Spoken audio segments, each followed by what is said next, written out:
Todo país y su sociedad tienen una determinada historia con sus héroes y también sus mitos, que los identifican y marcan como nación. Esta historia de cada país, con sus múltiples héroes, se va construyendo en base a lo que su misma sociedad quiere creer, buscando un rol a seguir.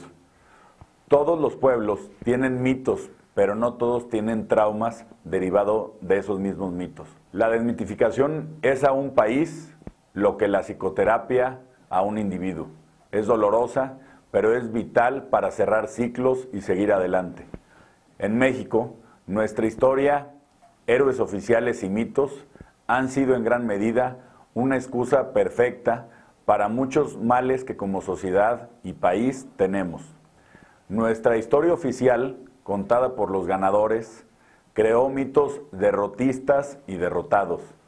En Grecia, su arquetipo heroico son los héroes clásicos, míticos, semidioses o mejor aún, sus grandes pensadores y filósofos. En Francia, tienen a creadores de imperios como Carlomagno y Napoleón. Esto aporta la arrogancia del francés, pero desde luego los impulsa para arriba. En Inglaterra, los arquetipos heroicos son los grandes guerreros, conquistadores y políticos como Francis Drake o como Winston Churchill. Los españoles tienen al Cid campeador y a los caballeros medievales. En Estados Unidos su principal impulse es el modo americano, el sueño americano, basado en libertad y en democracia. En México nos hicieron una telaraña mítica de derrotas y derrotados. Somos indígenas conquistados por los mendigos españoles y de ahí en adelante todo es derrota. Cuauhtémoc perdió, luchando con la frente en alto, del mismo modo que perdieron Hidalgo, Allende, Aldama, Morelos, los niños héroes que algunos no existieron, pero que pelearon y perdieron. También perdieron Madero, Villa, Zapata. Todos lucharon, todos dieron todos de sí, todos mostraron un gran pundonor, pero perdieron. Jugaron como nunca y perdieron como siempre. El México de hoy vive volteando al de ayer, con una extraordinaria visión a corto plazo. Muchos mexicanos son poco colaboradores, personalistas y no les gusta trabajar en equipo. Es imposible construir un futuro si solo se voltea hacia atrás. Siempre hay que recordar el pasado, pero a manera de aprendizaje y no de una obsesión, pues jamás llegará el futuro si seguimos amarrados al pasado y lo peor, a un pasado mítico. En México tenemos 3 pasajes claros que nos han marcado como sociedad y de donde han salido nuestros héroes y nuestras mejores excusas para echar culpas a una persona sin pensar en lo que hacemos y dejamos de hacer nosotros por nuestro país. La conquista, la independencia y la revolución. Es que los españoles nos conquistaron y por eso somos pobres.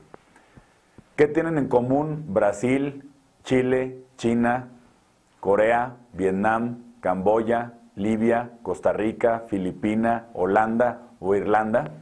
Que todos estos países fueron territorios conquistados. Todos esos países podrían ir por la historia lamentándose de ser pueblos y países conquistados y desde luego hacer que las culpas de todas sus miserias recaigan sobre este hecho. La propia España estuvo 7 siglos bajo dominio árabe.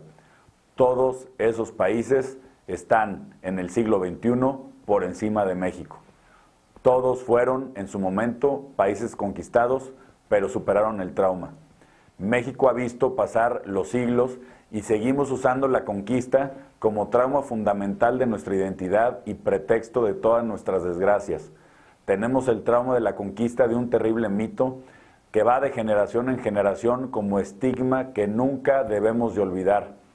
Somos un pueblo conquistado, nuestro origen es una derrota. El trauma de la conquista se origina en un mito, pues México jamás fue conquistado. Somos el mayor país hispanohablante del mundo. Algo de hispanidad tenemos. Con esa lengua cantamos y gritamos todo lo que nos enorgullece de México. Su música, su comida, sus ciudades coloniales, su vestimenta y su folclor. Todo ello inundado de hispanidad. Somos un pueblo muy necio, que acepta que somos mestizos, pero aún así pretende que México existía milenios antes de la llegada de los españoles. Cada quien tiene derecho a sentirse conquistado, a sentirse olmeca o pretender que desciende directamente de Chimalpopoca. Si aceptamos la ridícula idea de que México existe desde hace 3000 años, porque consideramos que los olmecas eran mexicanos y de ahí todas las culturas desde teotihuacanos hasta aztecas, hablaríamos náhuatl, tendríamos basamentos piramidales y haríamos culto a Quetzalcóatl. México se levantó sobre las ruinas de las culturas mesoamericanas que ya estaban en decadencia. La lógica simple nos dice que México, lo que hoy es México, lo que somos, no existiría si no hubiese llegado Hernán Cortés. Si aceptamos eso, no hay conquista, no conquista de México, quizá de Tenochtitlan y de los aztecas y en manos de 150,000 indígenas guiados por Cortés. Pero somos el resultado de la unión y el triunfo. Aprender eso podría hacer que nos uniéramos y triunfáramos. Pero como toda la educación posrevolucionaria se basa en el mito de la conquista, esa es la idea que no podemos soltar en México. Y como es un buen pretexto, nos aferramos al mito. De ello se deriva en México la idea de que el mundo entero es nuestro enemigo.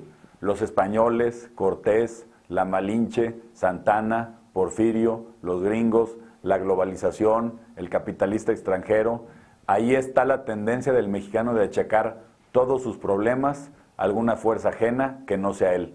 Por eso el miedo a todo, a otro mexicano, al triunfo, al dinero, a los grandes proyectos, a la verdadera independencia que es la mental, al pensamiento libre, a asumir las responsabilidades de nuestras decisiones. Es que somos pobres pero honrados y alegres, con lo que justificamos y enaltecemos la pobreza, razón por la cual nunca saldremos de pobres, lo cual ni queremos, porque los ricos son malos, porque el dinero lo ensucia todo, aunque nos quejemos todos los días por no tener dinero. Es que la globalización, es que el neoliberalismo, es que jugamos como nunca pero perdimos como siempre. Es que lo importante en México no es ganar, sino competir. Por eso perdemos, eso sí, con la frente en alto. Y así, al no ganar, no somos tentados por la soberbia de sentirnos ganadores y mantenemos la más digna y alta de nuestras virtudes empobrecedoras, la humildad. Para sacar a México adelante hay que cambiar la mentalidad y hay que competir, pero hay que ganar. Las próximas intervenciones hablaré sobre la independencia y la revolución.